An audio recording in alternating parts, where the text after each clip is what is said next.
누군가는 뭘 어떻게 해야 되는지 알려주셔야.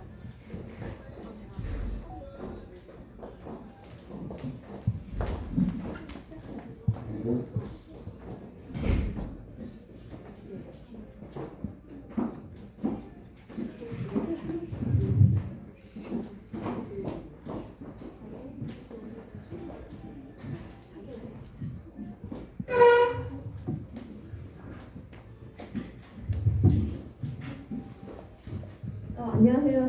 저는 국민장관실 한나라고 합니다. 반갑습니다. 갑자기 제가 진행을 맡았는데 저희가 오늘 처음 이제 저희 의원실에서 준비하는 생존과 공존을 다시 바꿔보겠습니다. 이제 요즘에 저출생 위기라는 어떤 뉴스도 많이 나오고 그리고 어떻게 대응을 해야 될지에 대한 뉴스가 매일같이 많이 나오는데 저희 의원실에서 올해 1년 동안 장기 프로젝트로 진행하는 연속기획 생존과 공존을 저희가 준비를 했습니다. 여기 보시면 아시겠지만 여기 보시면 됩니다. 첫 번째가 MZ세대 삶과 미래, 두 번째가 비혼, 세 번째가 다양한 가족, 네 번째가 지방여행 서울살이, 그리고 다섯 번째가 워킹맘, 여섯 번째가 아빠 육아, 일곱 번째가 미래, 총 7회로 지금 진행이 될 예정인데 오늘이 저희가 생존과 공존 첫 번째로 진행하는 MZ세대를 주제로 해서 여기 다양한 패널분들 모시고 이야기를 들어보는 시간을 가지도록 하겠습니다. 먼저 오늘 와주셔서 너무 감사드리고 저희 오늘 지금 주최하신 고민장관님 인사 말씀 들어보고 시작하도록 하겠습니다. 네, 서서 할까요? 앉아서 할까요? 아마 이쪽 뒤에서는 마이크가 잘 들립니까?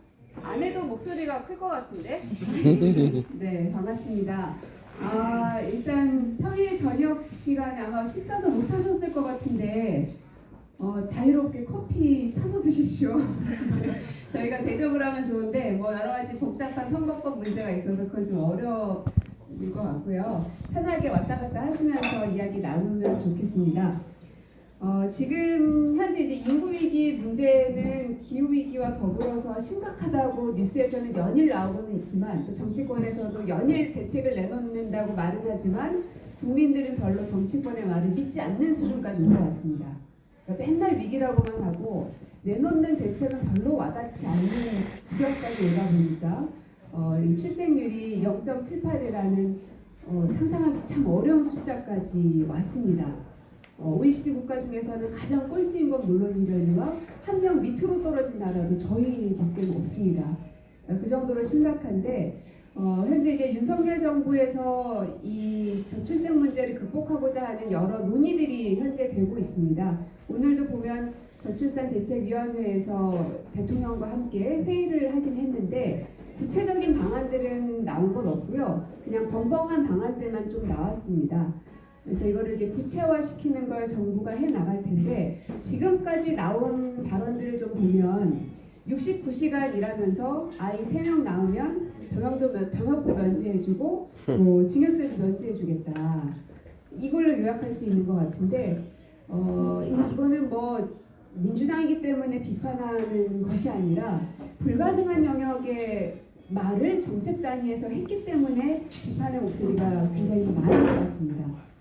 그래서 저희 국민정원실에서는 1년 동안 다양한 주제를 가지고 이 인구 위기를 어떻게 극복할 수 있는가에 대한 공론화와 더불어서 해결책을 좀 찾아가려고 하는데 특히나 MZ세대를 1번 그 주제로 삼았던 이유는 지금 현재 나와 있는 정책들은 아이를 키우는 육아에 관련된 것, 또 아이를 낳으려면 어떤 제도가 필요하고 뭐 이런 것들이 주로 총망라돼 있습니다. 뭐 출산휴가라든지 육아휴직, 또 뭐 부모 양육비, 또 아동수당 등등 이런 것들이 많이 있는데 그거는 그거대로 당연히 가야 되고요. 더불어서 해야 될 일은 비혼자들, 그러니까 미혼자도 아니고 비혼자, 난 결혼하지 않겠다, 아기도 낳지 않겠다 라고 생각하시는 혹은 결혼이나 출산에 대해서 아예 생각도 안 해보신 분들에게서 해답을 좀 찾아야 되지 않나 생각을 해서 1번 섹션으로 MZ세대라는 거를 잡아봤고요. 궁금한 것들은 굉장히 많습니다. 아직 제 머리로는 저도 나이가 그래도 꽤 들어서 이제는 저도 40대 중반인데 이 노동 시간을 좀 줄여주고 그리고 주거 문제를 좀 해소해주고 그리고 또 하나는 생활 동반자법이라고 하는데 한부모든 청소년 부부든 어떤 형태의 가정이건 간에 다 인정해주는 게 생활 동반자법입니다. 지금은 부부로 인정되는 곳의 아이들에게 이제 정책이 주로 많이 가고 있습니다. 그러다 보니 정상가정, 비정상가정으로 구분되어서 보고 있는 게 현재 사회 인식이기도 한데요. 그래서 이런 문제들을 풀어야 되는 것도 있을 거고 남녀 임금 격차를 좀 해소해야 되는 문제도 굉장히 다양합니다. 근데 저도 이제 머리가 많이 굳어버려서요. 진짜 여러분들이 원하는 게 뭘까? 출산에 대해서 어떤 생각을 갖고 있나? 아주 파격적이면 더 좋고요. 아주 기발한 아이디어도 좋고요. 이제는 이것저것 물불 가릴 때는 아닌 것 같습니다. 그래서 오늘 이 자리에 굉장히 어렵게 모셨습니다. 한 분 한 분 다 인터뷰도 해가면서 모신 분들인데 여기 계신 분들을 통해서 의견을 듣는 건 물론이려니와 이 앞에 계신 여러분들께서도 좀 고민해 주시고 좋은 아이디어들을 많이 제안해 주시면 제가 이제 현재 민주당 지도부에 있는 관계로 민주당의 향후 저출생 대책에도 좀 적극 활용해 볼 예정입니다. 오늘 활발한 논의 기대하겠습니다. 고맙습니다. 네, 김민정 의원님 인사 말씀 들어봤습니다.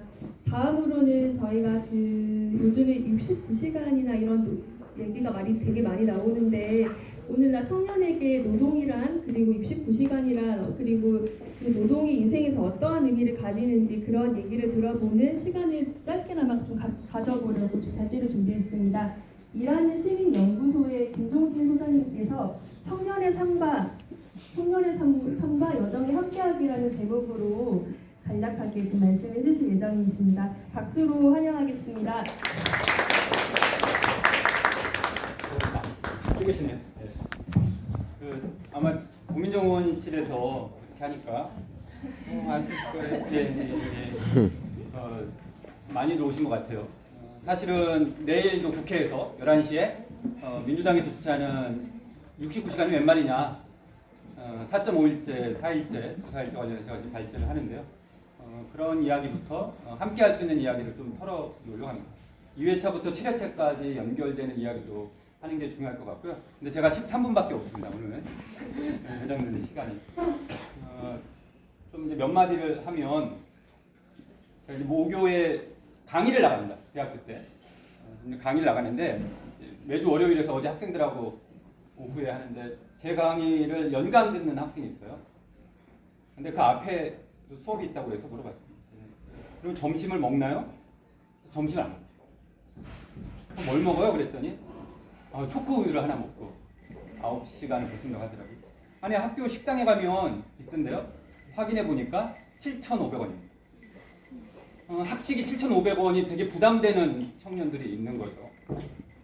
서울의 청년들이 47%가 생계비 부담을 갖고 있다고 이야기할 정도로 현실에 부닥치는 문제가 있습니다. 그래서 제가 어제 강사비를 받아서 피자를 함께 먹는데 이게 되게 소중한 피자구나. 이 친구는 지금 오늘 한 끼를 해결하는 문제가 되면서 어제 그런 소회가 있었습니다. 그래서 오늘 그 얘기를 꼭 공유하고 싶어서 말씀드렸던 거고요.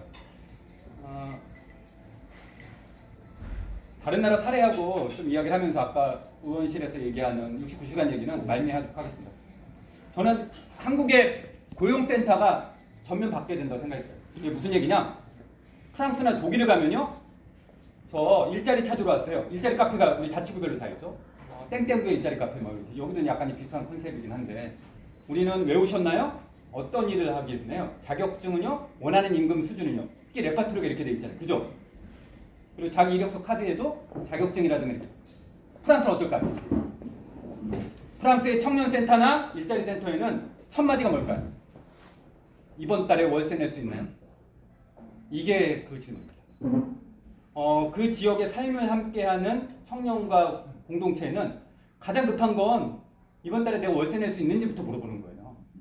근데 한국의 어느 센터를 가더라도 정부 공공기관에서 운영하는 센터에서는 외우셨나요? 어떤 일자리를요? 원하는 임금은요? 조건은 이게 본말이 전도된 게 있죠. 당장 지금 청년들에게 필요한 건 A와 B인데 우리는 C를 계속했던 겁니다. 정부 정책은 아주 오래부터 지금 현재까지 보면 공통된 숫자만 얘기해서 고용률 65%, 취업률 몇 %. 이건 아주 잘못된 숫자 중에 하나입니다. 청년 실업률은 아무 중요한 숫자가 아니에요. 실업률은 방금 전까지 일자리를 있다가 구직하는 사람들 중에 네가 일자리를 갖지 못했는 이 숫자거든요. 8%든 10%든. 여기에 목매면 청년의 삶을 포착할 수 없습니다. 청년의 핵심은 학교를 떠나거나 졸업했어도 지금 무엇인가 찾고 있는 고민하고 있는 자거든요. 근양심, 니트, 운동고립, 외립 청년까지 175만 명입니다. 학교를 떠나거나 벗어났는데 내가 뭐 해야 될지? 이 일자리가 맞나? 혹은 내가 이런 프리랜서 일자리를 선택하는 게 맞나 고민하는 청년이 175만 명이고 서울에 그 숫자가 5분의 1 정도 되거든요. 여기 앞에 있는 분들이 자기 모색을 하기 위해서 시간이 좀 더 필요한데 우리는 인턴 일자리를 2만 개 만드는 게 윤석열 정부거든요. 근데 6개월 후에는 아웃이에요. 그런 청년 정책이 우리한테 필요한가? 이런 고민을 던질 필요가 있죠. 저는 한국의 청년 정책의 대표적으로 변화될 정책이라면 학교를 떠났거나 벗어났거나 졸업했는데 내가 자기 모색을 삶의 여정을 진짜 모색하기 위한 시간과 기회를 줘야 되고 그건 니트 정책이라고 봅니다. 지난 20년 동안 우리 정책은 크게 진전되지 못했죠.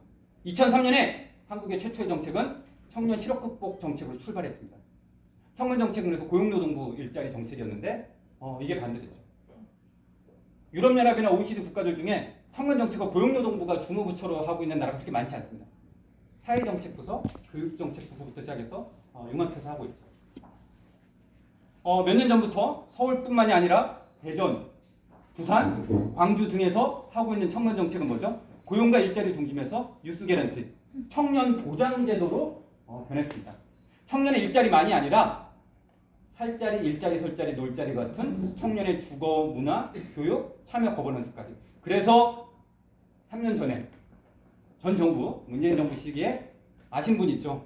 2020년 1월에 제정됐고 8월부터 시행하는 청년 기본법. 대한민국 건국 이후에 최초로 청년을 대상으로 한 청년 기본법에는 5가지 영역을 이걸 반영했던 겁니다. 서울시 한번 보세요. 수원시 한번 보세요. 지방자치단체 정책의 다수는 창업정책입니다. 저는 과연 우리 부모나 지도자나 정치인이나 학계 교수라면 이걸 강요할 수 있을까? 청년 창업해서 3년 이내에 폐업하는 청년이 3분의 2입니다. 신용 유의를 우리 사회가 만듭니다. 전혀 잘못됐다고 볼 수 있죠. 그래서 우리의 정책은 변화된 시기가 3년밖에 안 됐는데 이 첫 단추 낀 거거든요. 뭘 해보려고. 근데 환경이 바뀌었습니다. 왜요? 윤석열 대통령은 가장 청년들이 반성해야 될 단기 인턴, 창업정책 이런 데 지금 청년을 내몰고 있는 거거든요. 또 한번 볼까요? 69시간 이 얘기 이제 의원실에 하셨으니까 짧게 하고 또 다른 얘기를 하도록 하겠습니다. 여기 있는 분들 혹시 69수라는 숫자가 왜 나왔는지 아세요? 제가 일부만 짧게 설명해야 될 것 같아요. 우리의 상상력을 벗어나는 분들이 있는데 우리 하루 몇 시간이죠? 24시간. 법에서는요 24시간 중에 출근과 퇴근 사이에 11시간을 보호하라는 방향성이 있습니다. 국제노동기구 ILO, 세계보건기구 WHO, 유럽연합 OECD 등에서. 그래서 24시간에서 11시간을 빼면 13시간이죠. 법의 근로기준법에는요 이런 게 있습니다. 4시간이라고 30분, 4시간이라고 30분. 그래서 휴게 시간을 30분마다 줘야 되거든요. 그러면 24시간에서 11시간을 빼면 13시간이고 13시간을 풀타임 일을 시킨다 그러면 최대 휴게 시간을 1시간 30분을 보장해 줘야 됩니다. 그래서 13시간에서 1시간 30분을 빼니 11.5시간. 그래갖고 일주일 7일 중에 법에서는 하루 쉬라고 그러니까 6일 일 시키면 69시간이 나온 거예요. 69라는 숫자는. 근데 한 달 전에 법 바뀌었죠. 분위기가 64시간도 시킬 수 있다고 옵션이 하나 또 나왔어요. 왜? 이건 대한민국 정부가 저는 큰 충격이라고 봅니다. 우리나라 법에서는요. 죄송합니다. 여기서 일하고 있는 직원이에요. 토론이니까요. 오늘 강연이니까 양해를 부탁드립니다. 내일 출근하다가 죽었어요. 죄송합니다. 웃으세요. 이 사람이 산업재해로 과로사인가 아닌가 판단하는 기준이 지난 4주 동안 평균 69시간 일하다가 쓰러지면 과로사거든요. 정부 69시간을 발표하고 보니 64시간이 국가가 인정하는 과로사인데 69시간까지 가능을 열어준 거예요. 그래서 한 달 전에 64시간이라는 걸 내놨죠.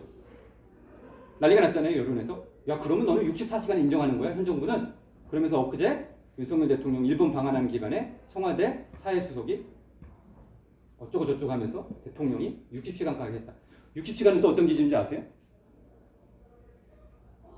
현재 우리가 너무나 오랜 과로사회에서 문재인 대통령 시기에 52시간 일시키지 말자, 52시간 상한제라는 걸 했거든요. 그런데 30인 미만 기업들은 여기에 추가적으로 8시간을 더 시킬 수가 있습니다. 이런 게 60시간이죠. 또 있습니다. 1847년 산업혁명 이후에 영국에서 공장법이라는, 즉 지금으로 얘기하면 근로기준법이거든요. 공장법을 만들고 운영하고 있는데 값싼 노동력, 아동, 청년 여성들을 사용하면서 14시간 하루에 18시간까지 일을 시키니 안 되겠다. 우리 더 이상 시키면 인간의 기본적인 존엄성이 파괴될 것 같아. 라고 하면서 176년 전인 1847년 영국의 공장법이 개정되면서 하루에 10시간 이상 시키면 안 된다. 176년 전이다. 하루에 10시간이면 주 6일이란 몇 시간이죠? 6시간이요. 우리 윤석열 대통령은 186년 전에 영국의 공장법이 가능한 걸 가이드라는 거예요. 그런데 아이러니한 게 있습니다. 우리가 코로나를 겪고 나서 지금 마스크를 쓰는 분도 계시지만 세계 유엔 산하전문기구 WHO 세계보건기구는 하루에 근무시간 일주일 계산해서 55시간을 뇌심혈관에 지난 뇌졸중의 위험한 시간으로 시그널을 보고 있는 거예요. 이 정도로 우리 사회가 지금 전혀 다른 삶을 목도하고 있습니다.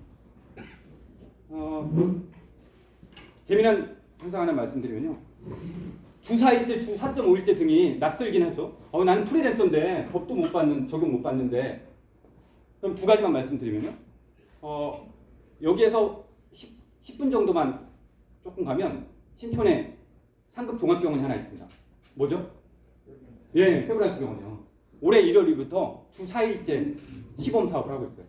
아시죠? 간호사 선생님들은 3교대, 10교대 야간까지 하면서 1년에 이직하는 분들이 대학교를 졸업했음에도 불구하고 간호사 선생님들이 47% 이직을 해요.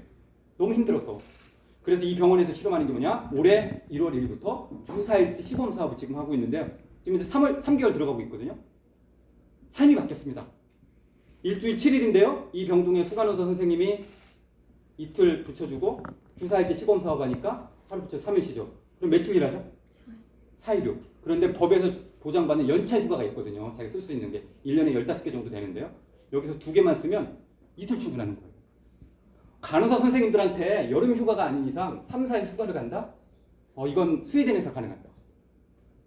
이런 삶이 우리가 가능한 지금 희망을 보고 우리가 앞을 질주해야 되는 상황이 있는 거거든요. 질문할 수 있어요. 웹툰 창작 작가들은 그러면 근로기준법 적용 안 받는데 휴일은 어떻게 합니까? 저는 상상력이 있습니다. 휴재권을 주면 안 될까요, 우리?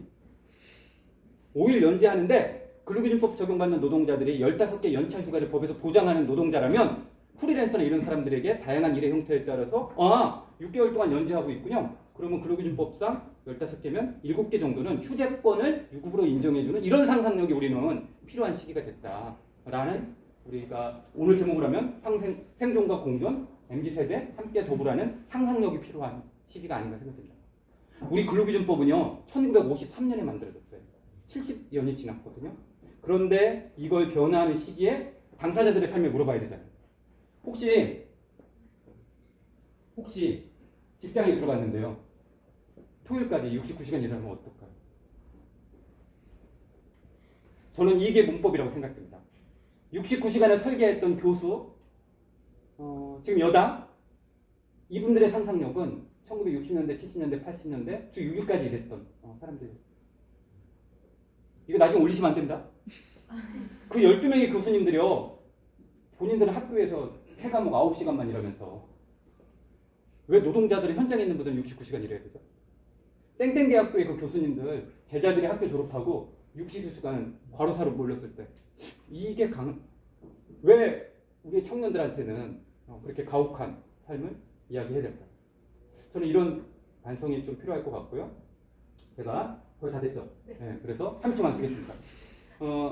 7번에 제가 기회가 되면 오겠습니다. 미래를 얘기할 때. 두 가지만 한번 토론을 해봤으면 좋겠어요. 4년 전에요. 제가 프랑스에 갔는데 너무나 좋은 제도가 있어서 한번 구경하러 갔습니다.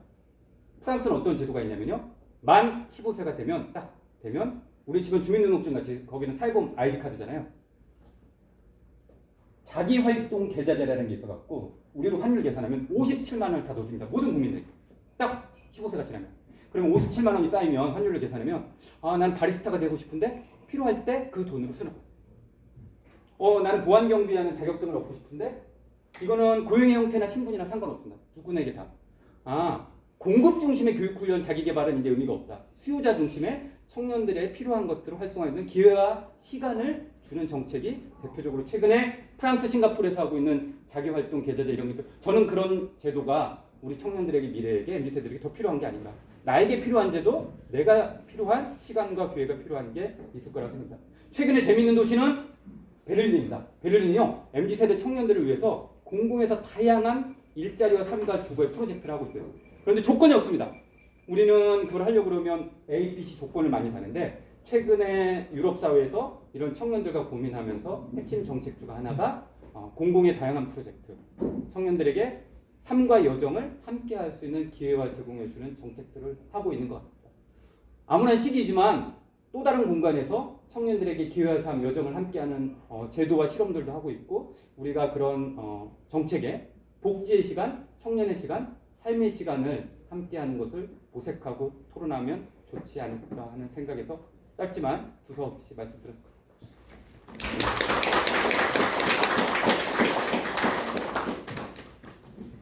네, 김종진 소장님 귀한 말씀 감사합니다. 프랑스에 있는 그 자기활동 계좌제라는 제도가 정말 필요할 것 같아요. 근데 다른 말씀도 다 재밌었는데 가장 충격적인 게 학식이 7,500원이라는 게 저 너무 충격적이에요. 왜냐면 저 2,500원, 3,000원 내고 먹었던 것 같은데 7,500원이면 진짜 부담스러울 것 같거든요. 점점 청년들이 살아가기 어려운 시간이 된 것 같습니다. 네, 그러면 저는 2부의 진행을 맡은 경향신문의 최민지 기자라고 합니다. 반갑습니다.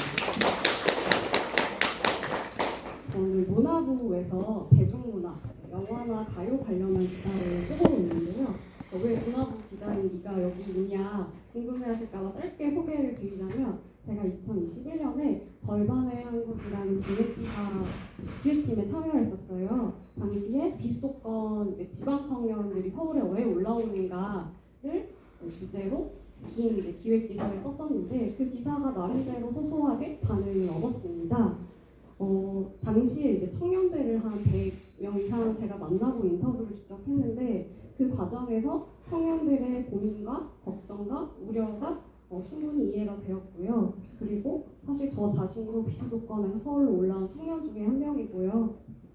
그런 이유로 여기 왔다는 걸 일단 말씀을 드리고요. 이런 자리에서 진행자 역할을 하는 게 처음이라 많이 걱정이 되는데 미리 양해 말씀 부탁드리겠습니다.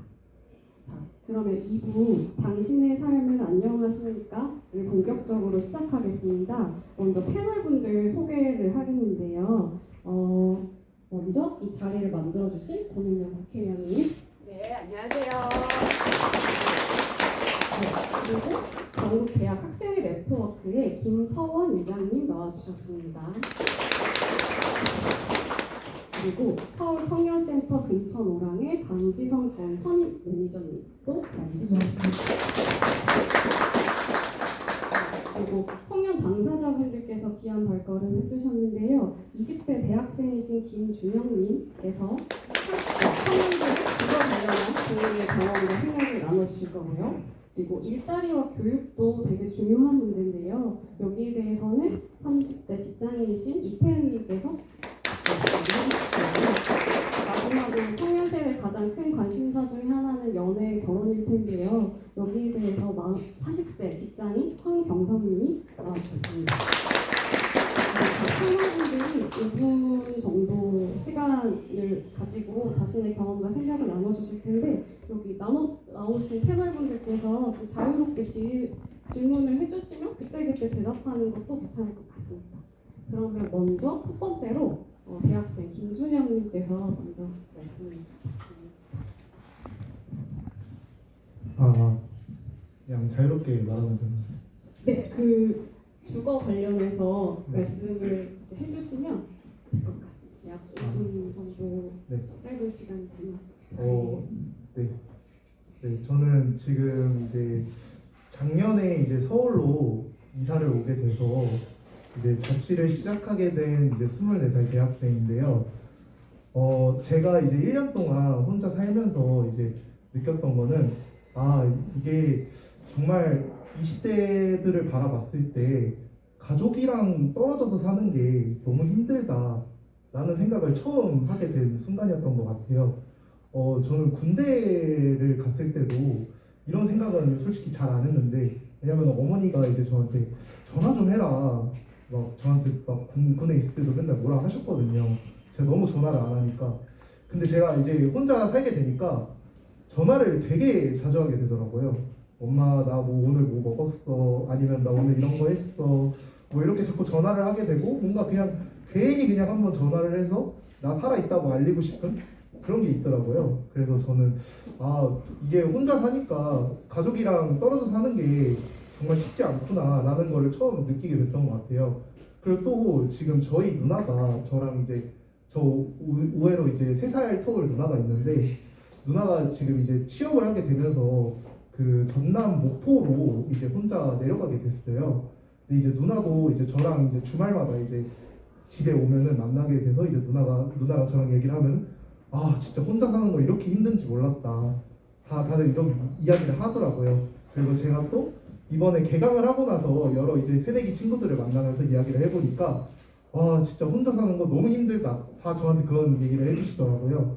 그래서 저는 여기서 내릴 수 있었던 결론이 20대에 대해서 되게 제가 저번에 이런 질문도 받았거든요. 요즘 되게 다양한 주거 형태가 나타나고 있다. 20대들끼리 뭐 쉐어하우스도 하고, 아니면은 뭐 혼자 살기도 하고, 아니면 마음이 맞는 친구들끼리 동거를 하기도 하고, 이런 질문을 받았는데, 이제 제가 여기서 어떤 말씀을 드렸었냐면, 저는 근데 이런 주거 형태가 뭔가 사회적 현상이라기보다는 어쩔 수 없이 우리가 이렇게 사이가 내놓는 것 같다라는 이야기를 하게 됐어요. 왜냐면은 정말 가족이랑 떨어져 살기 싫은 친구는 제가 거의 못 봤거든요.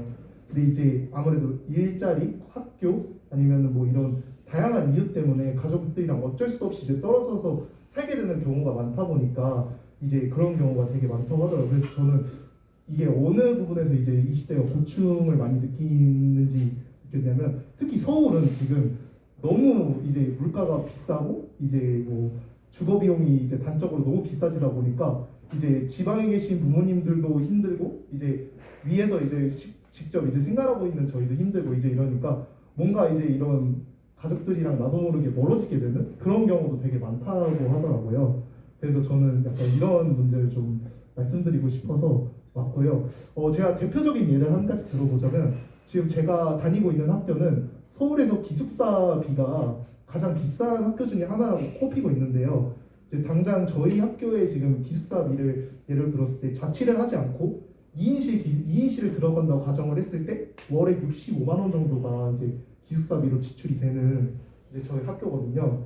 그래서 근데 또 저희 주변에 이제 뭐 월세방들을 또 알아봐도 뭐 40-50만 원대 이런 상황이고, 또 여하부들 같은 경우에는 이제 부모님들이 이제 좀 안전이나 이런 좀 그 혼자 살 때 위험한 부분이 많으니까 이제 그런 데를 하기 위해 이제 오피스텔을 되게 많이 알아봐 주시는데, 오피스텔은 거의 요즘엔 100만 원 선이 넘어가다 보니까 그 저희 학교에서 거의 막 20분 거리에 떨어져 있는 방으로 가게 되고 막 그런다 하더라고요.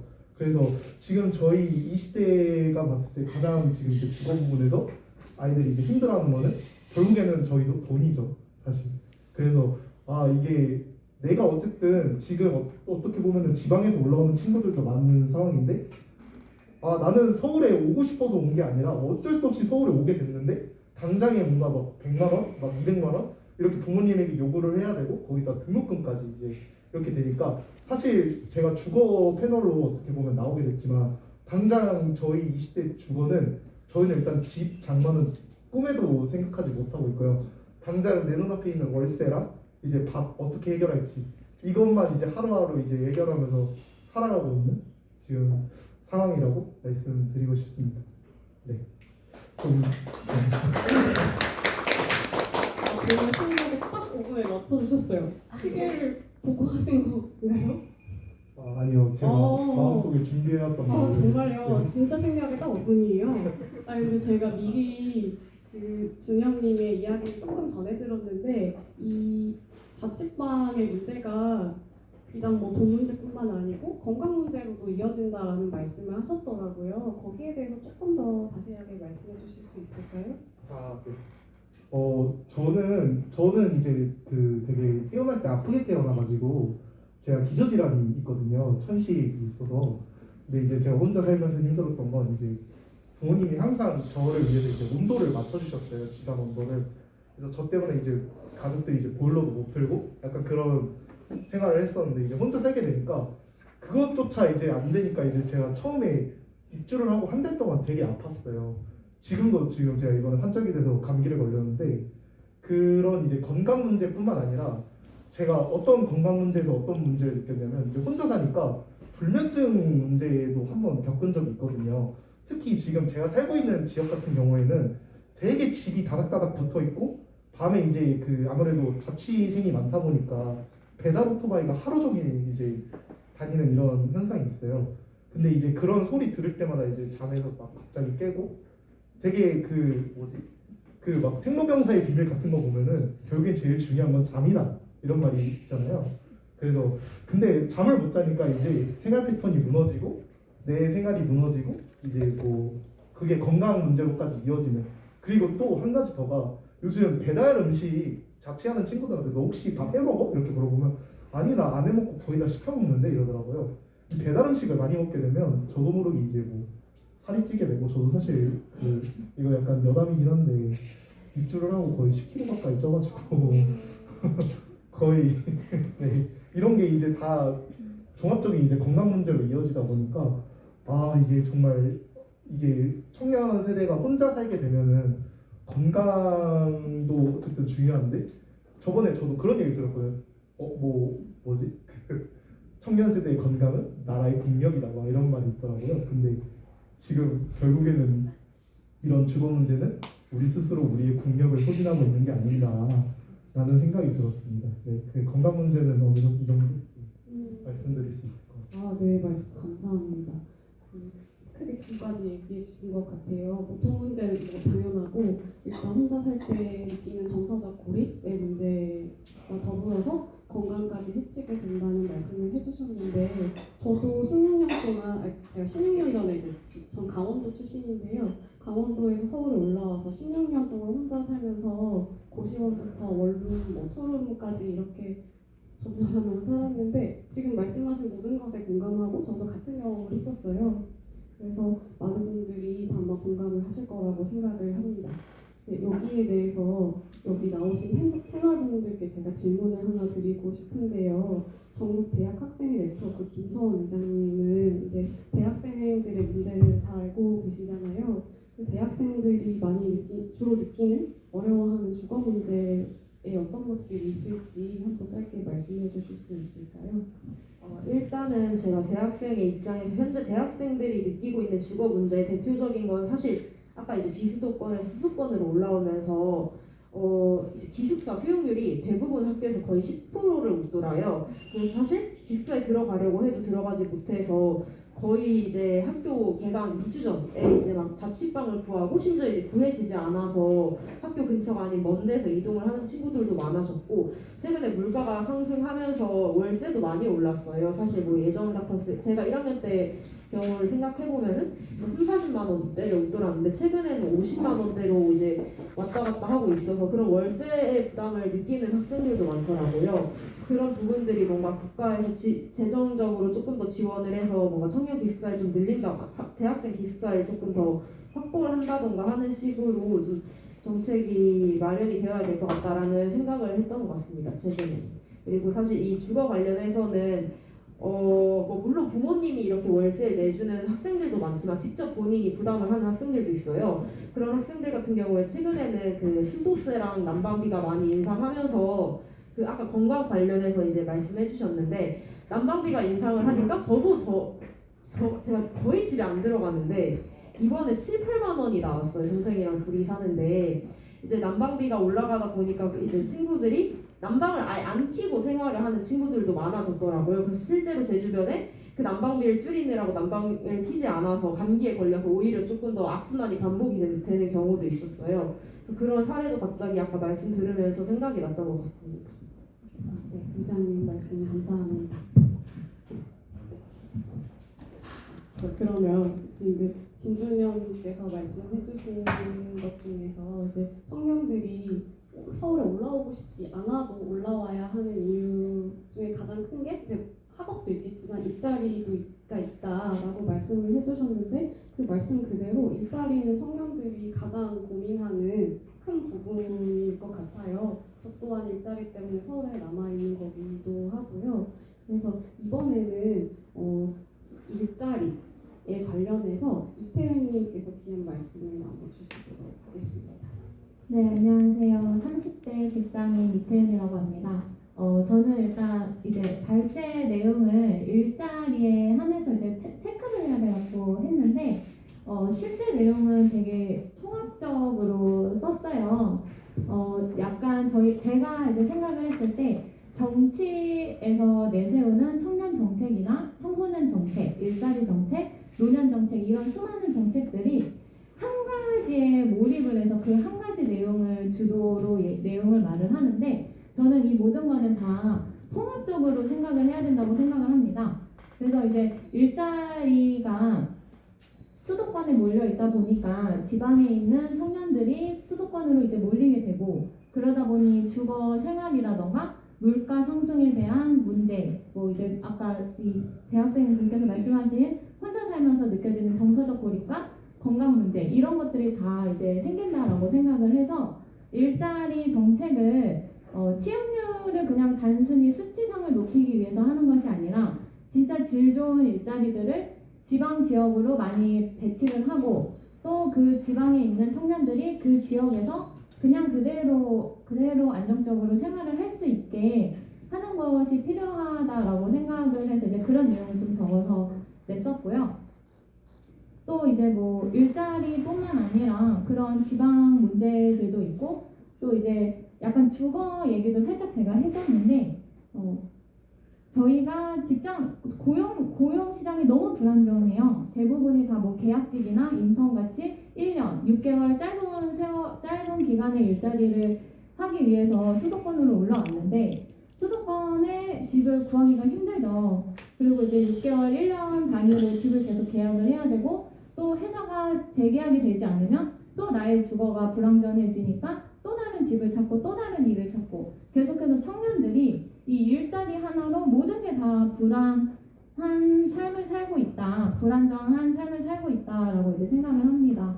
그래서 저는 좀 정책을 일자리 정책이라고 해서 취업률을 수치상만 높이는 정책이 아니라 주거 문제까지 해결할 수 있게 지방에 다양한 일자리를 창출을 하고, 또 그 사람들이 사는 집이 사실 저희 그 청년들한테 주어지는 그 행복주택이나 이런 거를 보면 대부분이 10평 미만이에요.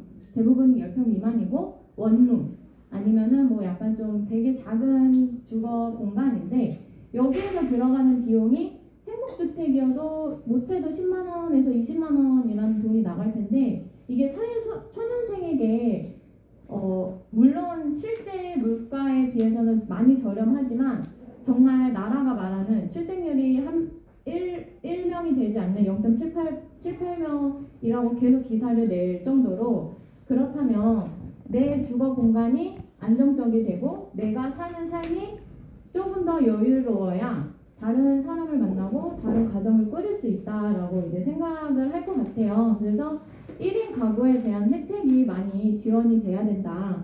뭐 4인 가구만 가구가 아니고, 남녀가 결혼해야만 꼭 신혼부부가 아니고, 또 아이를 3명 이상을 낳아야만 다자녀 혜택을 받는 그런 혜택이 아니라 1인 가구로서 내가 살면서 여유를 느끼고 또 내 삶의 질을 높일 수 있을 때 그러한 것들은 자연스럽게 따라온다라고 생각을 해서 좀 그런 1인 가구 정책이 많이 마련됐으면 합니다.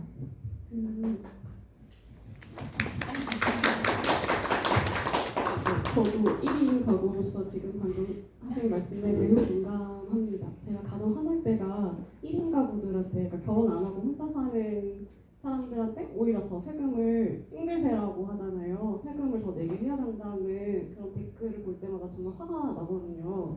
그러면 더 결혼이든 출산이든 생각을 안 하게 될 것 같아요. 그렇습니다. 아무튼 그렇고. 네, 저 혹시 한마디만 더 네, 하시죠. 네. 하면 이제 아까 의원님께서 이제 가정이라는 거를 나라에서 그 딱 규정을 한다라고 말씀을 하셨는데 제가 어떤 한 TV 프로에서 봤는데 우리나라에서 정책이라고 해서 나오는 여성 정책을 보면 80%에서 한 뭐 거진 대부분이 다 육아를 하는 여성, 결혼을 한 여성에게 초점이 맞춰져 있어요. 뭐 예를 들면 뭐 공공립 영유아 뭐 그런 과정이나 아니면 아이돌 공인 뭐 이런 그런 혜택들이 많은데 그러다 보니까 1인 가구 여성, 결혼을 하지 않은 여성의 자살률이 점점 늘어나고 있다고 합니다.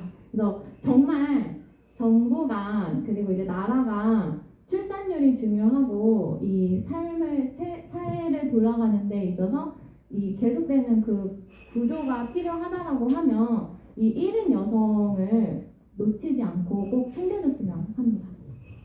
네, 감사합니다. 네, 말씀 감사합니다. 지금 해주신 말씀 모든 것에 공감을 또한 하고 있는데요.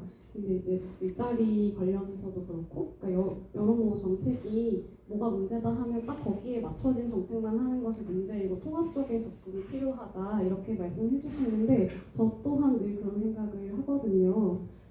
늘 대중요법만 해서는 뭐 풀릴 것도 안 풀릴 것 같고 그런 생각을 하는데 여기에 대해서 네, 제가 잠깐만. 예. 혹시 이제 질문해도 되나요? 그럼요. 해주십시오. 나중에 끝나고 나면 잊어버릴 것 같아가지고. 해주세요. 네.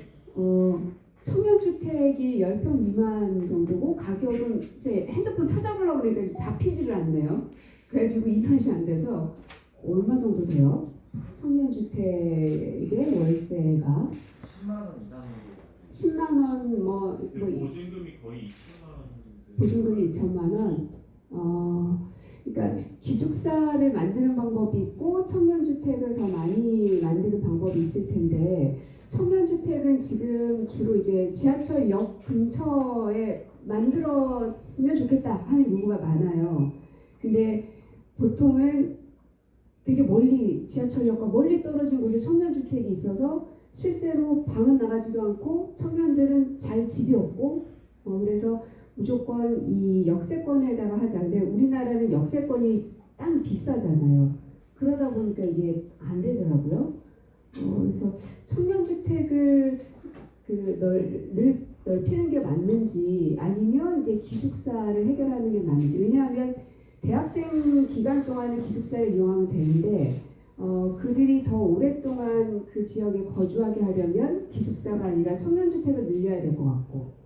근데 이제 청년들 입장에서 나는 차라리 이 대학을 다니는 동안에 내가 돈벌이가 마땅치가 않으니까 기숙사가 더 많아지는 것이 훨씬 우리들한테는 도움이 된다가 맞는지가 좀 궁금해서요.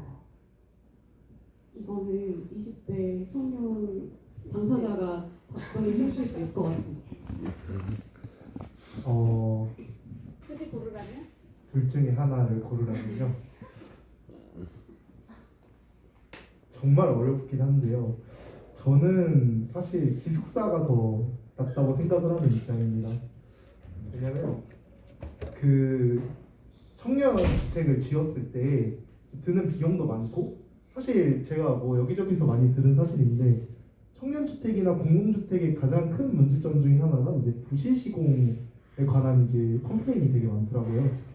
그리고 제가 알기로는 이제 청년주택은 들어가면은 그래도 최소 몇 년은 살아야 되는데 그래가지고 기숙사는 근데 또 저희 학교 같은 경우는 이제 기숙사를 뭐 학기 단위로도 계약을 할 수도 있고 아니면은 뭐 방학 때 잠깐 들어와서 살 수도 있고 저희 청년들은 되게 뭔가 이제 저희가 일을 하는 것도 있지만 뭔가 뭐 하는 거에 있어서 되게 여러 가지를 많이 하는 이제 세대다 보니까 되게 이직률이 높은 세대라고도 하잖아요. 그래서 뭔가 저희는 한 곳에 오래 이렇게 있는 것도 물론 좋겠지만 기숙사 같은 형태로 내가 언제든 내가 살고 싶은 데서 살 수 있는 뭔가 그런 방향이 되게 좋을 것 같아요. 왜냐면은 저도 얼마 전에 저랑 친한 형이 한 말인데, 형은 나중에 뭐 2030년에 대한민국 어땠으면 좋겠냐 물어보면은 나는 내가 살고 싶은 데서 살고 싶어 이러더라고요. 그래서 정말 저희가 언제 어떻게 됐든 저희가 살고 싶은 곳에서 마음을 먹으면은 당장 살 수 있는 그런 형태는 어쨌든 저는 기숙사라고 생각을 합니다. 그래서 기숙사를 지어주시면 좋겠죠. 근데 안 될 것 같죠? 네. 그러면 안 됩니다. 된다 생각해야 됩니다. 우리 기숙사도 늘리고 청년주택도 늘립시다. 뭐 방향은 주로 그렇게 잡힌 것 같으니까. 한 가지 또 질문이, 그 일자리가 수도권으로 많이 몰려 있다고 얘기를 했는데, 지방에 유치가 되면은 지방에서 많이 다닐까? 그러니까 기업하시는 분들 얘기를 들어보면 지방에 기껏 뭔가를 차려놓으면 사람 구하기가 어렵다는 이야기를 또 하세요. 그래서 일자리가 마땅히 없어도 일단 서울로 올라가는 경향성들이 있는 것 아닌가. 그러려면 이제 일자리가 서울에 충분히 있게끔 하는 게 맞을 텐데, 말씀하신 대로 사실 이제 저희 정치권 안에서는 이 지방 균형 발전을 위해서라도 지방에 더 많은 기업들을 가게끔 만들고 일자리를 거기에서 생성하게 하는 게 이제 정부나 정치권의 방향은 맞는데, 정작 청년들 입장에서는 지방에서 본인이 일자리를 얻는 것이 더 원하는 것인지가 궁금합니다. 아무나 이걸 그러면 박태은님께서 대답해 주시면 어떨까요? 네, 저는 사실 저도 수도권에 속하는 인천에 살고 있어가지고 약간 지방에 대한 얘기는 사실상 딱 답은 못 드리겠는데, 제 주변에 이제 지방에서 올라온 친구들의 얘기를 들어보면 굳이 서울로 들어와서 서울에서 나가는 부대 비용이 너무 많은 거예요. 그러다 보니까 그냥 내가 살던 곳, 내가 익숙한 곳, 우리 부모님이 살고 내 친구들이 살고 하는 곳에서 일자리를 갖고 싶어하는 경향이 있는데, 이게 왜 수도권으로 올라오냐? 제가 봤을 때는 문화의 차이가 너무 크다. 사실 일자리도 중요하지만 직장만 있다고 해서 사실상 내가 가족이랑 살고 직장만 있다고 해서 일만 다니는 게 아니잖아요. 거기에 마땅하게 내가 쉴 수 있는 공간도 필요하고 내가 놀 수 있는 공간도 필요한데, 그러한 것들이 지방에도 부족하다 보니까 또 이제 그런 것들이 맞물려서 좀 수도권으로 몰리는 경향이 있는 것 같아요. 그래서 계속 말씀을 드리는 게, 한 가지 정책만을 고집하는 게 아니라 다양하게 엮어서 이 방향을 갔으면 한다라고 말씀을 드리는 게, 일자리를 이제 하면서도 또 사람들이 그 일자리가 끝나면은 쉴 수 있는 공간, 놀 수 있는 공간, 이러한 공간들도 또 같이 마련이 되면 좀 그런 경향이 많이 줄지 않을까 싶습니다. 말씀하시겠어요? 지금 말씀하시고 의원님 말씀하셨는데, 일단은 제가 지방에 살고 있는 사람으로 지금 지방에서 취업을 하고 지금 제가 살고 있는데, 그 지방에서의 일자리가 좀 애매한 부분이 뭐냐면은, 주변에 사업하시는 분들, 형님이나 공장 운영하시는 분들 얘기 들어보면은 일단은 일할 사람이 없다고 합니다. 그러니까 그분들이 채용 공고를 내고 채용을 한다고 해도 와서 일하면은 몇 달 일하다가 딴 데로 가고 이직 사실을 물어보거나 왜 가니 물어보면은 대부분 다 10.89 급여입니다. 그러니까 지방에서 줄 수 있는 급여의 상한선이 있고 그 서울에서 줄 수 있는 급여의 상한선이라는 게 다르거든요. 일단은 그 디자인하는 그 웹 디자인 쪽을 예를 들어서 제가 친한 형님이신데, 그 형님이 이제 대표로 근무하고 계시고, 웹 디자인 연봉을 따졌을 때 그 지방 같은 경우 6,500 정도 받는 프로급 웹 디자이너가 서울 오게 되면 1억을 받는다고 합니다. 그러니까 근데 지방에 줄 수 있는 임금은 여기까지인데 서울에서 줄 수 있는 임금은 여기까지니 당연히 이직을 하는 거겠죠. 젊은 분들 같은 경우는. 그러니까 그런 그 어떻게 보면 현실적인 좀 문제가 있고, 그래서 제가 지방에 살면서 그 고민을 했던 게, 그러면 어떻게 그거를 보존해 줄까? 이 친구들이 지방에서 일을 해도 이 지역에서 정착할 수 있게, 초, 중, 고, 대학교를 나온 친구들이 타 지방으로 가지 않을 수 있는 방법이 뭘까를 제 나름대로, 그리고 같이 지역에 있는 그 분들과 같이 고민을 해봤는데, 그게 이제 결국 될 수 있는 게, 그 현지 사람들이 현지에서 일을 하면은 인센티브를 줄 수 있는 방안을 찾고, 그리고 현지 기업과 그 지역 대학이 연계해서 취업 일자리로 바로 갈 수 있는 방향, 그것이 좀 더 지역 거점 대학 위주로 좀 활성화되면 지역 인구가 밖으로 유출되는 걸 좀 막을 수 있지 않을까라는 그런 생각을 하게 됐는데 네, 저는 40대입니다. 어떻게 보여요? 아니 40. 아이고, MZ세대 그첫 번째 MZ세대 82년생이신가요? 네, 맞습니다. 아, MZ세대 맞으십니다. 맞습니다. M은 M인데. 그리고 저는 패널은 아니고 진행을 맡았지만 그래도 이 문제에 대해서 깊게 취재했기 때문에 저도 의견을 잠깐 보태자면 제가 100여 명 넘는 청년들을 만나서 느낀 거는요. 그러니까 지방에 있는 청년들이 서울에 올라오는 거는 무조건 1순위는 일자리가 맞아요. 그래서 지방에 남아있게 하려면 좋은 일자리를 만들어야 한다는 거는 너무 당연하고 맞는 얘기인데 저는 그거 하나만은 아니라고 생각했어요. 그러니까 그것보다 훨씬 청년들이 원하는, 욕망하는 것은 더 종합적이고 다양하다고 생각했거든요. 예컨대 제가 지금과 똑같은 일자리를 보장해 줄게. 너 지방 갈래? 라고 물었을 때 시원하게 그렇게 하겠다고 대답한 사람이 거의 없었어요. 그러니까 그 말은 무엇이냐면 서울이 제공하는 게 일자리뿐만이 아니라는 거예요. 그러니까 서울에 산다는 거는 어떤 청년들에게는 일종의 획득해야 하는 지위처럼 느껴졌거든요. 그래서 이 지위를 획득하지 못하고 비수도권에 남아있는 나 자신이 뭔가 실패했다거나 심하게는 낙오됐다고 느끼는 사람들도 적지 않았어요. 그러니까 단순히 좋은 일자리를 만들어주는 걸 넘어서 비수도권에 사는 게 남들보다 뒤처진 일이 아니게끔 느끼게 하는 것. 그렇게 사회를 만드는 게 더 중요하다고 생각을 했습니다. 네, 제 의견은 그렇고요. 네, 지금 시간이 늦었어요. 그러면 지금 일태님께서 뭐 일자리와 뭐 비수도권 문제나 비롯해서 여러 가지 말씀을 나눠주셨는데 그러면 이번에는 잠깐 말씀해주신 황경선님께서 지금 육아휴직하고 아이를 이제 혼자 주 양육자로 하고 계시다고 들었어요. 네. 아마 그게 쉬운 일이 아닐 텐데 거기에 대한 이제 경험이나 생각을 잠깐 말씀해주시면 감사하겠습니다. 제가 지금 10개월째 육아휴직 중이고 6살 아이 딸아이를 지금 제가 주 양육자로 하고 있고 지금 전라북도 전주에서 지금 살고 있고 처음에 전주에서 살려고 했던 건 아니고 와이프가 전주에서 대학병원에서 근무를 하고 있어서 처음에는 와이프가 이제 아이를 갖거나 시간이 지나면 제가 사는 고향 대전으로 올 줄 알았어요. 예, 근데 이제 살다 보니까 또 이제 아이가 생기고 이제 장모님께서 또 아이를 육아해 주시는 환경이 되다 보니까 제가 자연스럽게 지금 출퇴근을 매일 하고 있거든요.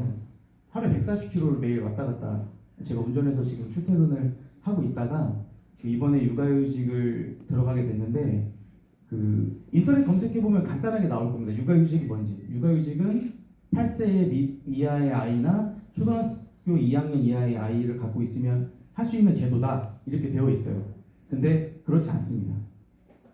선제 조건이 뭐냐면 본인이 아니어도 경제적 수익이 있어야 되고 본인이 돈을 벌지 않아도 가정에 원활하게 돌아갈 수 있는 여유 자금이 있어야 할 수 있는 게 육아휴직입니다. 냉정한 현실이지만은 저도 육아휴직 급여를 매달 받고 있는데 월 90만 원이 들어와요. 그럼 만약에 3인 가족으로 가정했을 때 3인 가족 와이프가 지금 육아를 하고 있는 상황에서 본인이 만약에 육아휴직을 들어가거나 했을 경우에 3인 가족이 90만 원으로 한 달 생활이 가능할까요? 안 되죠.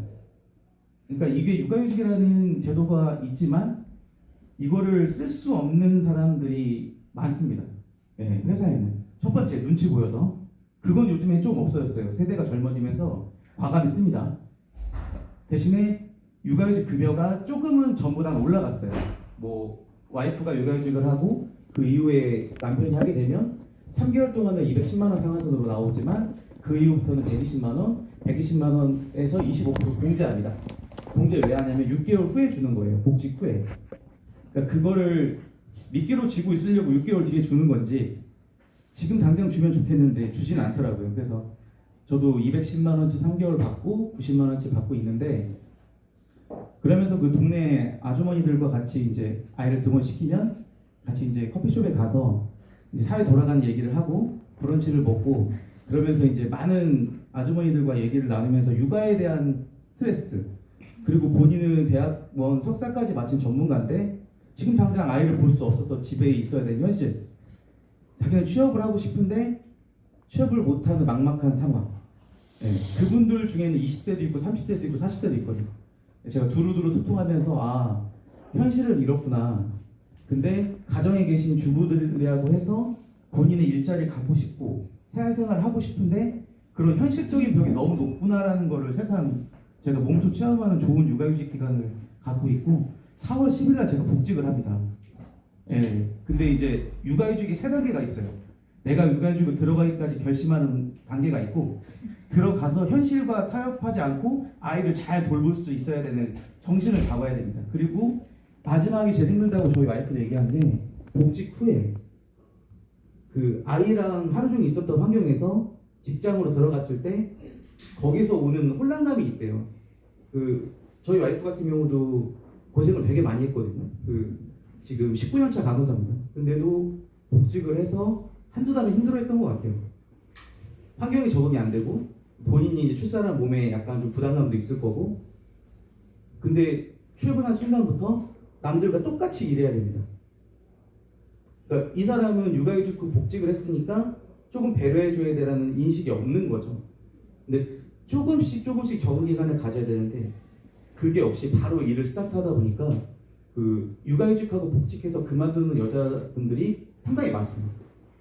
예, 그거는 제가 와이프 그 후배들이나 이런 분들 봐도 엄청 많아요. 예, 엄청 많고 그러니까 조금 사회적 장치로 일을 사람들도 스트레칭을 하고 운동을 하잖아요. 그러니까 조금 워밍업 할 수 있는 시간을 직장에서 주면 어떨까. 그리고 육아휴직에 대한 현실적인 급여 부분도 예, 있어야 될 것 같다는 생각하고 그리고 육아휴직을 못 쓰는 분들을 위해서 제가 그러니까 그 복지나 제도는 모든 사람이 쓸 수 있어야 되는 게 맞거든요. 근데 제가 보기에 이 육아휴직은 모든 사람이 쓸 수가 없어요. 못 쓰고 지나가시는 형님들도 많고 못 쓰고 지나간 사람들도 많아요. 그래서 이걸 어떻게 하면 좋을까 고민하다가 그거를 365일 1년 쓸 수 있으니까 하루씩 나눠서 연차휴가 개념으로 쓰면 어떨까. 아기가 8살 때까지. 그러면 7년을 주 하루씩 쉬고 주 4일 근무를 할 수가 있거든요. 제가 계산해 봤을 때 365 나누기 52주 하면은 7.06 나오는데 그러면은 주 4일째를 그분들한테는 할 수 있고 그 기업이나 이런 데는 부담 안 주려면 육아휴직 급여를 거기에 녹여서 분산하면 되거든요.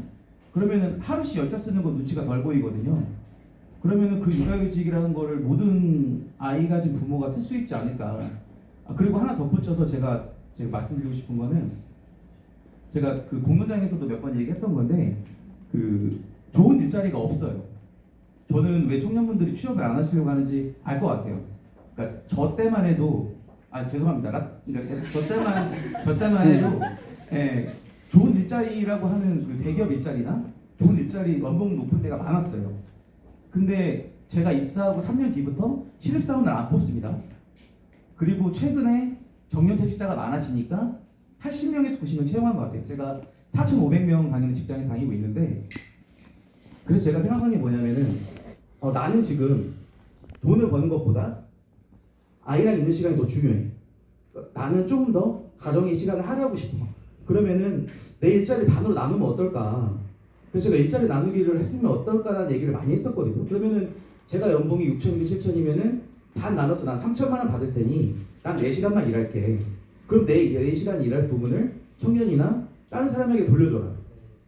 그게 가능해지면은 충분히 지금 지방에도 좋은 회사 대기업들이 많이 있거든요.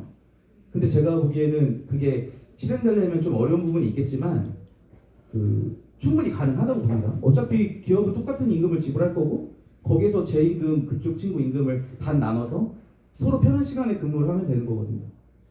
그런 쪽이 좀 활성화돼서 일 육아가 좀 병행될 수 있는 좀 환경이 되면 어떨까 생각합니다. 네, 감사합니다.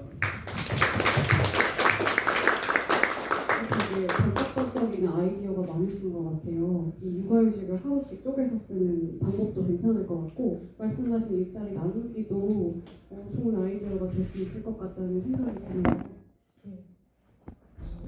제가 적어주신 내용을 보니까 이 육아휴직을 결정할 때 타 부서로 전환될 수 있다는 내용의 서약서를 쓰셨다고 맞아요. 들었는데요. 네.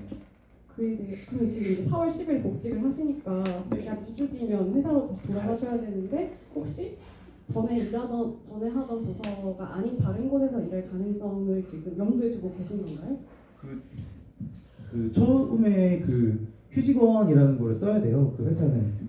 근데 거기 밑에 보면 문구로 선명하게 나와 있어요. 그 부서가 없어지거나 아니면 타 부서로 전출될 수 있다는 것을 인지하였습니다.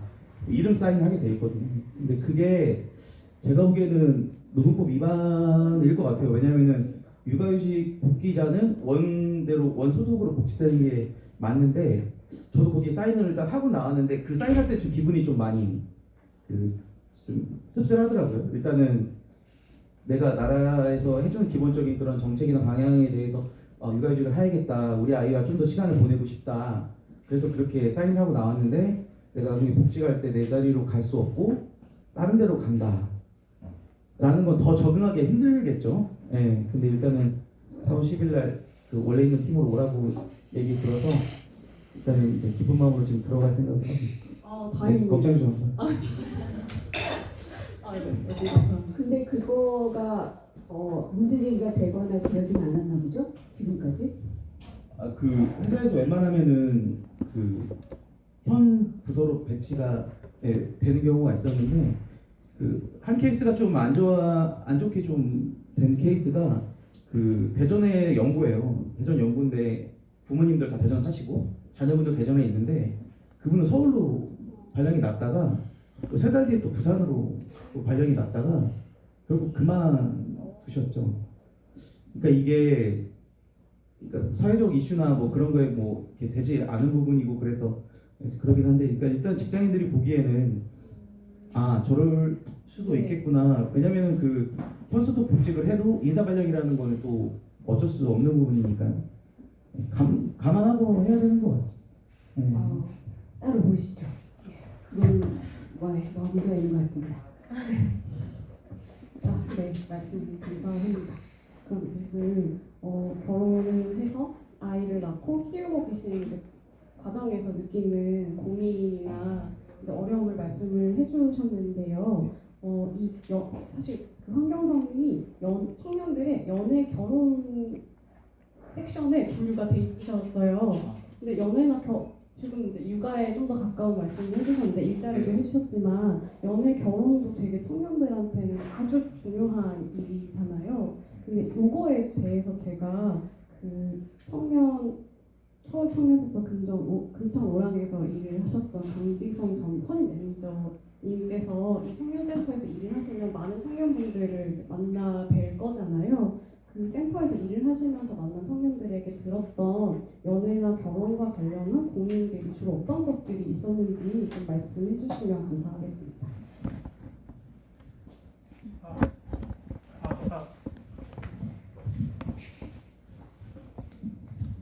네, 저는 지난 2월까지 청년센터 금천오랑에서 선임 매니저로 근무를 했었고요.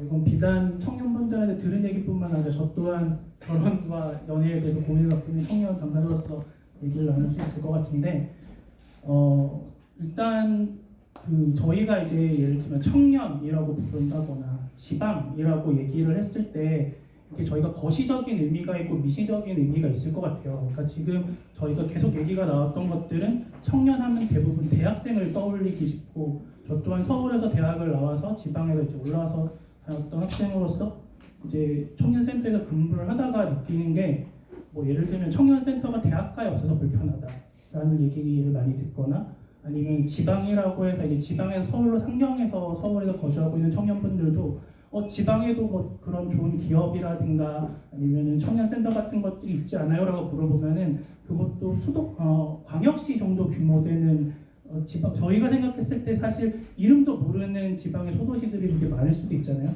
그러니까 우리가 지방 청년이라고 부르는 것들이 사실은 평균치에 좀 이제 저희가 흔히 좀 떠올릴 수 있는 수준의 단계에서만 고민을 하고 있고, 저희가 직접 많이 만나지 못한 청년들의 목소리를 많이 들어보지 못한 것은 아닌가라는 걸 먼저 생각해보면서 얘기를 해봤으면 좋겠다는 걸 먼저 말씀드리고 싶고요. 사실 그 청년센터에서 만나는 분들 중에는 결혼이나 연애에 대한 고민을 꺼낼 수도 없는 정도의 어려움을 겪고 있는 분들이 되게 많은 것 같아요. 그러니까 일단 저희가 이제 저희 센터에서 연구한 자료 중에 오늘 주제와도 되게 비슷하게 청년의 현재 욕구와 미래 욕구에 대한 자료 조사를 했었거든요. 한 예로 이제 제가 후배들, 대학교 후배들이나 동아리 후배들한테 가끔 이제 취업이나 일자리에서 강의를 하러 갈 때 사실은 대학생 때는 취업을 하면 나아질 거라는 희망을 가지고 일단 현재는 좀 버텨나가거든요. 근데 저희가 이제 일단 직장에 입사한 선배들로서 가서 저의 스트레스는 사실 취업을 하면 그 이유가 더 고민이 많다. 왜냐면 취업을 해도 나아지지 않는다는 것을 현실로 느꼈기 때문이다. 라는 얘기를 많이 해요. 그러니까 만약에 이제 대학생들이 지금 참가자로 많이 있는 이 토론에서 제가 이제 직장을 가졌던 청년으로서 얘기한다면 저는 직장을 가졌으니까 연애나 결혼이 희망이 넘쳐서 이미 되게 육아도 잘하고 이랬을 거야 라고 말을 해줘야 되는 게 어떻게 보면은 이제 스토리상으로는 정상일 텐데 직장 생활을 한 10년 이상 한 선배로서도 아직 그 고민은 다를 게 없다라는 게 지금 문제인 것 같거든요.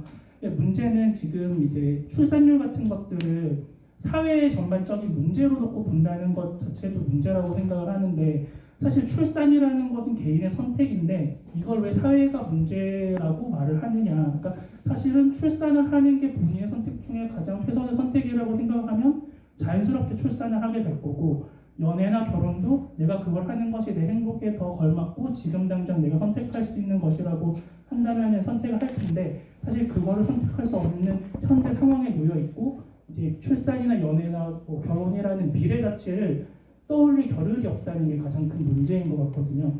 저희가 정책을 보면은 당장 현실에 놓인 문제들을 해결하는 경우에 급한 것이 많은 것 같아요. 근데 저희가 지금 출산율이라든가 결혼 육아 문제를 지금 2023년도에 말을 하고 있다는 게 좀 아이러니한 게 예를 들면 88만 원 세대라는 얘기가 90년대부터 있었고 그리고 M4 세대라는 얘기도 2000년대 초반부터 계속 이어졌던 말인데 사실 그 M4 세대라는 게 결혼, 육아, 출산을 포기한 세대라는 의미였었거든요. 근데 그 20년 전의 얘기가 아직까지 이어지고 있다는 거는 20년 뒤에 이 문제가 있을 수 있음에도 불구하고 이런 문제를 미리 예측하고 해결하는 정책이 없었다는 문제인 것 같거든요. 그러니까 아까 전에 얘기했던 일자리라든가 주택 주거 문제 같은 경우도 사실 선택의 문제일 수 있어요. 조금 불편하지만 멀리 있는 곳에서 할 것이냐 저렴한 걸 선택하실 거는 선택의 문제인데 이 선택을 함으로 인해서 본인이 이제 감내해야 될 것들을 겪다 보면은 그 다음 스텝을 좀 예상하기 어렵다는 거죠.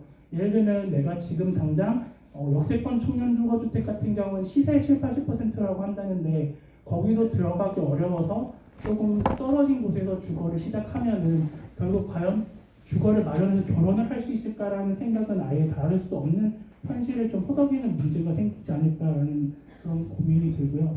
그래서 지금 저희가 이제 얘기를 좀 나눌 때 지금 당장 힘든 것도 물론 중요하지만 나는 다음 단계에 무엇이 걱정이기 때문에 현재 그것 때문에 힘든 거. 사실 우리가 현재 직장 생활을 하고 결혼을 하고 이런 것들도 그 다음 스텝을 준비하기 위해서 선택하는 문제들인 것 같거든요.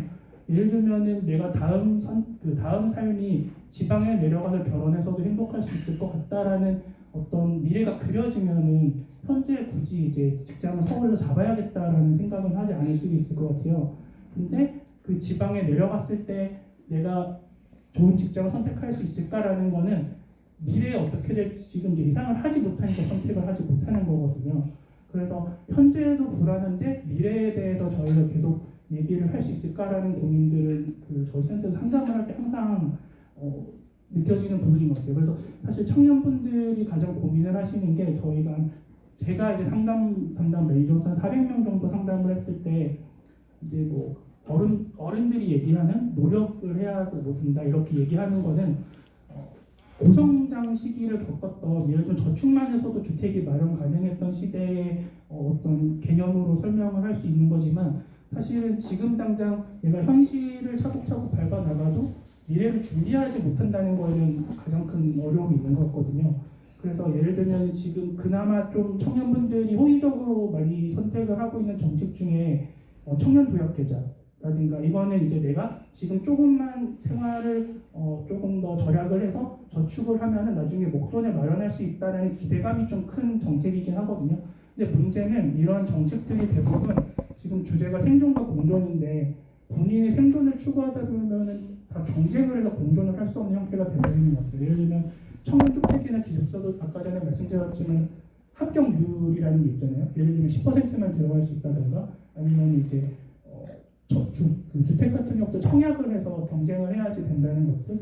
그래서 이제 내가 생존하기 위해서는 공존을 할 수 없다는 문제가 생기는 건데 이런 것들이 아까 전에 얘기했던 그 청년의 현재 욕구와 미래 욕구를 조사했던 그 조사 결과를 봤을 때는 일단은 미시적으로는 개인의 욕구가 해결돼야 이런 출산이라는 게 사회적인 문제도 될 수 있다는 좀 거시적인 사회적 욕구로도 발현이 되는데 사실은 지금 정책은 사회적 문제 기반으로 문제가 지금 논의되고 있고 청년 한 명 한 명의 개인의 목소리가 담보되지 않는다는 것이 어떻게 보면 청년 정책을 만들어가고 저희가 이제 정책을 상담하고 소개할 때 가장 어려움을 겪고 있는 부분이라고 생각을 합니다. 개인적으로 좋은 말씀 감사합니다. 질문을 안 드렸으면 어쩌을까 싶을 정도로 너무 좋은 말씀을 해주셨는데요. 마지막에 해주신 생존과 공존이 연습하게 없다는 얘기가 제일 저는 아프게 들렸고 실제로 그런 것 같아서 마음이 아픈데요. 저희가 지금 시간이 벌써 8시 15분이라서 얼마 남지 않아서요. 얼마 남지 않았지만 질의응답을 짧게 하고 넘어가도록 할 텐데 여기 이제 많은 분들이 와주셨잖아요. 여기 플로어에서 질문을 한두 분 정도 이제 받아서 여기 계신 패널 분들 중에서 대답을 좀 해주셨으면 좋겠습니다 라고 하는 분이 계시면 손을 좀 들어주시면. 지금 여러분이 들어주셨는데 여기 1등으로 주셨습니다. 안녕하세요. 저는 여기서 제일 어릴 것 같습니다. 이제 막 04년생 된 현정현이라고 합니다. 저는 아직도 기억이 나요. 한 몇 달 전까지만 해도 제가 과연 어떤 대학에 갈 수 있을까? 제가 과연 서울에는 갈 수 있을까? 라는 고민을 하고 지냈었습니다. 사실 일자리 얘기 정말 잘 들었고요. 지역에 또 거주할 곳이 없다는 문제도 잘 들었습니다. 그런데 오늘 주제가 내일의 우리니까요. 좀 말씀을 드리면 저희 10대들의 생각은 아무래도 저는 정말 애양심이 깊었어요. 전 정말 제 고향인 인천에서 대학을 다니고 싶었고 그리고 그랬던 학생들이 그리고 부모님과 함께 살고 싶은 학생들이 정말 많았을 거라고 생각합니다. 근데 가장 근본적인 문제는 서울에 대학을 와야 한다라는 문제인 것 같습니다. 서울에 그렇게 일자리가 많은 것도 서울에 대학을 와야지 서울에 일자리가 많기 때문이라고 생각을 합니다.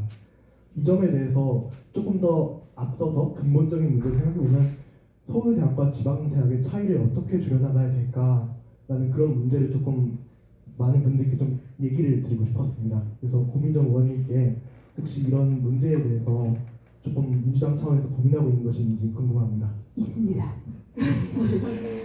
저 개인적으로 지금 내놓은 법안이 하나 있는데요. 공정채용법이라고 지금은 이제 시험을 볼 때 면접에서 학교나 고향이나 이런 것들을 쓰게끔 되어 있습니다. 학력란을 써야 되니까요. 그러나 이것을 다 이제 블라인드 처리하는 채용입니다.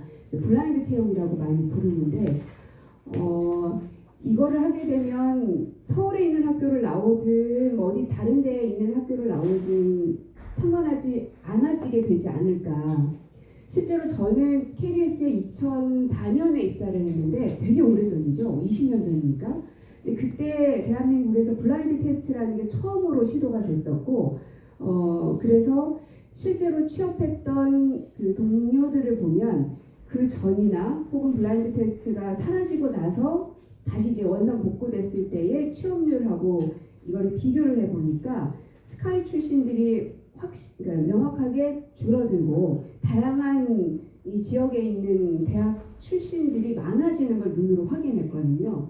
근데 그렇다고 해서 그 기수가 능률이 떨어지느냐 전혀 그렇지 않다는 것도 눈으로 확인을 했고 20년이 지났지만 여전히 뭐 그렇다는 게 확인이 됐기 때문에 이 블라인드 테스트를 그러니까 블라인드 채용법을 이렇게 모든 기업들에게도 적용을 시키면 어떨까? 그렇게 되면 어떤 학교인지에 대한 꼬리표 부담이 좀 없어지지 않을까 해서 지금 법안은 나와 있는데 현재 문재인 정부 5년 동안에는 공공기관은 블라인드 채용을 실시를 했었습니다. 100%. 그런데 윤석열 정부가 들어서면서 연구기관들은 블라인드 채용을 없앴고요. 향후에는 다른 공공기관들도 없앨 것으로 우려되고 있습니다. 그래서 이거를 막으려고 법으로 일단 공공기관으로이라도 법제화를 하려고 하고 있고 여기에서 그치는 게 아니라 민간 기업들까지 넘쳐나야 되는데 현재 보면 IT 기업이라든지 새롭게 만들어진 영역에서의 기업들은 이미 블라인드 테스트로 많이들 뽑고 있습니다.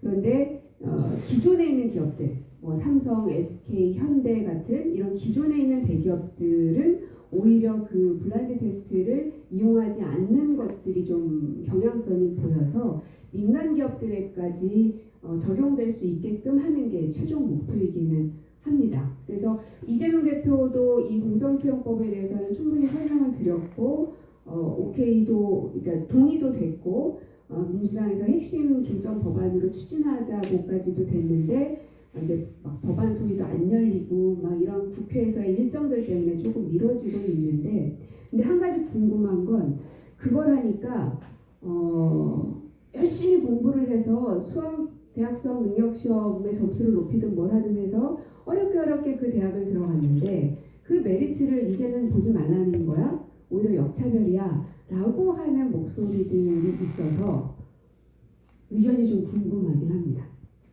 제가 할까요? 네. 물론 그런 의견이 있을 겁니다. 있을 거라고 저도 확신하고요. 근데 제가 말씀드렸다시피 오늘의 우리가 내일의 우리를 위해서 그리고 제가 지난번에 저희 학교에 있는 학생들한테 영상 편지를 보냈는데 건국대학교 다닙니다 그랬더니 와 그러더라고요. 그 친구들이 그렇게 앞에 있는 대학교 이름 보지 않고 내일의 그 친구들이 정말 그 지역에서 정말 거주하고 그 지역에서 계속해서 살아났으면 좋겠다는 생각이 오늘의 우리가 정말 그 친구들을 위해서 좀 희생해야 될 부분이 아닐까라고 저는 좀 대의적으로 생각하고 있습니다. 그렇지만 오늘의 우리가 내일의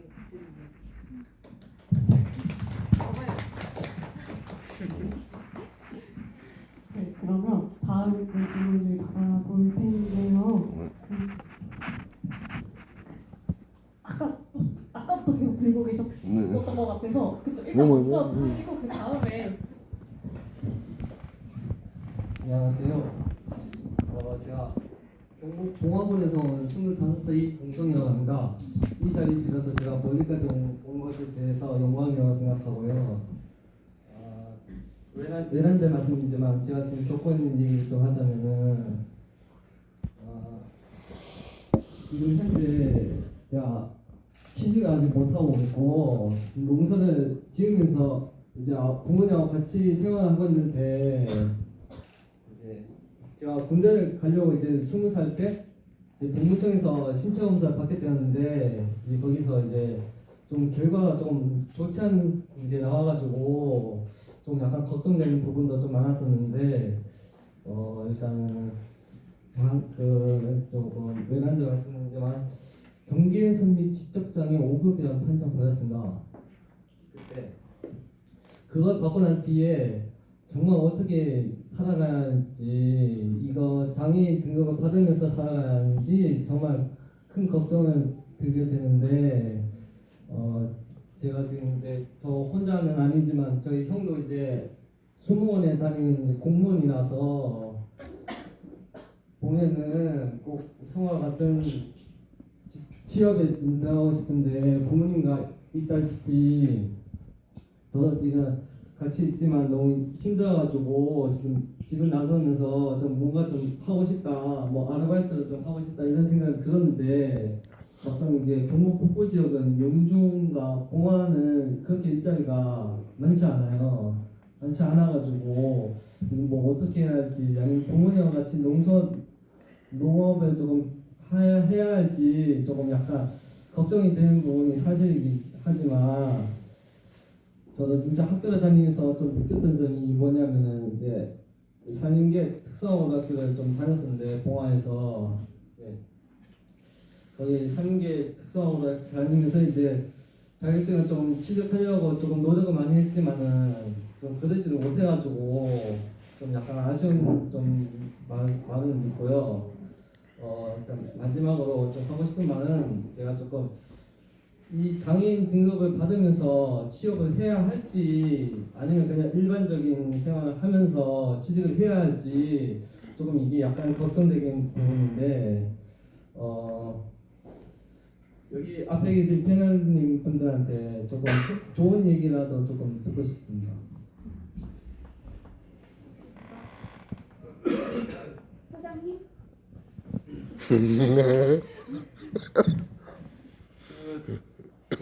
어젠가 그제 정부 발표 자료가 있더라고요. 우리나라는 장애인 의무 고용 할당이 이제 있죠. 공공부문은 당연하고 300인 이상 대기업은 있는데 지난 10년 동안 단 한 명도 채용하지 않은 장애인은 그런 기업도 있고 공공기관조차도 모범 사용자 역할을 해야함에도 불구하고 지키지 않는 것도 있는 것 같아요. 그래서 저는 이제 많은 답변을 드리는 거는 이제 전문 영역 바뀐데 공공부문에서 그래도 지방자치단체 243곳, 공공부문 300여 곳에서 보다 많은 청년과 장애인 또 있을 거라고 생각합니다. 고령, 다양한 부문에서 더 많은 일자리 기회를 줘야 된다고 생각을 하고 있어요. 그리고 그 일자리들은 기존에 우리가 지속 가능하지 않은 일자리가 아니라 지속 가능한 일자리로 중심을 전환하면서 할 필요가 있다고 생각합니다. 그런 일자리를 실험하는 곳도 있습니다. 서울도 약간 그런 걸 하려고 한 누들 일자리라는 걸 한 경험이 있고 최근에 제주도에서도 다양한 일자리 실험들이 있어서 조금 더 우리가 폭넓게 민간기업까지는 강제하기 힘들다 하더라도 그런 쪽에 이미 사례도 있고 그 방향을 하면 어떨까 하는 말씀을 좀 드리겠습니다. 저도 조금만 말씀을 보태면 어제 제가 챗 GPT 관련된 김대식 교수님이라고 강연을 좀 들었는데 그분이 그 얘기하셔요. 이 뇌가 폭발하는 시기가 있다. 그러니까 뭔가 지식을 습득하는 이 폭발하는 시기가 있는데 그러면 그 시기에 아이한테 뭘 가르쳐 줘야 되냐? 그러면 더더욱 영어도 많이 가르치고 수학도 많이 가르치고 이래야 되는 거 아니냐라고 부모님들은 물어본대요. 근데 거기에 대한 그 과학자의 답은 뭐냐면 그 아이가 가장 좋아할 만한 것을 찾는 게 제일 중요하다는 얘기를 합니다. 우리가 굉장히 뻔한 답이고 반복적으로 듣는 이야기지만 우리조차도 내가 뭘 좋아하는지 모르는 경우들이 많지요. 그래서 우리 선생님께서 진짜 내가 잘하는 게 뭔지, 그러니까 좋아하는 게 편한 게 뭔지, 내가 뭘 했을 때 되게 편한지를 고민해 보셨으면 좋겠고, 왜냐하면 저는 미래 산업에서 좋은 일자리로 꼽힐 대목 중에 하나가 저는 농사라고 생각을 하기 때문입니다. 얼마 전에도 전남 지역에 다녀왔는데 거기에 있는 우리 도지사님은 물론이거니와 도의원들하고도 굉장히 논의를 많이 했는데요. 오히려 농촌에서는 그러니까 일손이 없어서 어렵고, 근데 옛날에 생각하는 것처럼 굉장히 이 많은 육체 노동을 필요로 하지 않는 환경들이 좀 변화했다는 이야기들을 하시더라고요. 그래서 내가 만약에 흙 만지는 것을 좋아한다, 만약 선생님께서 살아오신 환경이 그게 가장 익숙하고 사실은 내가 그걸 제일 잘한다 싶다면 오히려 그 해당 지역에 있는 귀촌학습센터, 정확한 명칭은 잘 모르겠습니다만 어느 지방자치단체나 그런 기관들이 있거든요. 거기에 가셔서 한번 내가 공부해보거나 자격증을 따거나 뭔가 시도해볼 수 있는 게 뭐가 있는지 한번 찾아보시면 좋겠고, 만약에 농사는 나하고는 이게 안 맞는 것 같다라고 한다면 아까 말씀드린 것처럼 공공부문에서는 이 장애인들에 대한 고용 의무가 있기 때문에 그것을 한번 노크를 해보셔도 좋을 것 같고, 그래서 판정받는 것에 대해서는 두려워하거나 그러지 마시고 일단은 한번 정확하게 진단을 받아보시는 게 먼저지 않을까 싶습니다. 그러면 아까 계속 손을 들고 계셨어서 마지막으로 질문.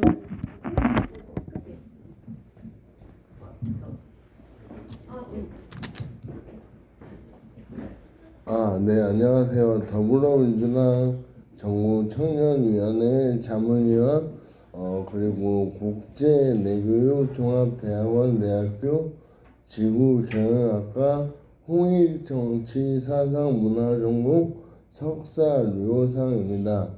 저는 여러분들에게 할 말이 있어가지고 마이크를 잡게 되었는데요. 네, 여러분들 대부분은 챗봇을 사용하실 거라 보고 있습니다. 근데 그 챗봇을 저도 사용해 보면서 느낀 거는 이게 우리의 미래이지 않을까. 네, 우리의 미래에 대해서 많은 생각을 해봤습니다. 근데 많은 생각을 해봤는데 서비스 지금 청년들이 알바 같은 걸 하기엔 좀 어려울 것 같고 이제 좀 창의적이고 융합적인 것으로 이제 목표를 잡아서 움직였으면 합니다. 저는 이제 그렇게 말하고 싶어가지고 마이크를 잡게 되었습니다.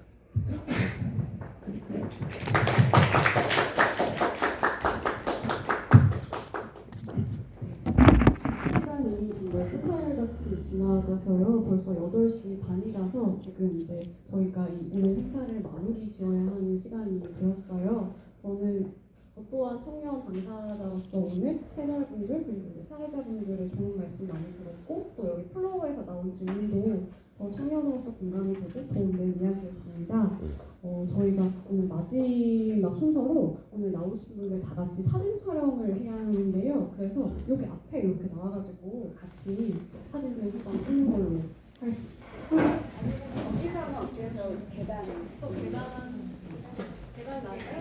그럼 계단으로 가시죠. 잠깐만요. 고맙다는 얘기를 못한 것 같아서. 예, 와주셔서 감사합니다. 네,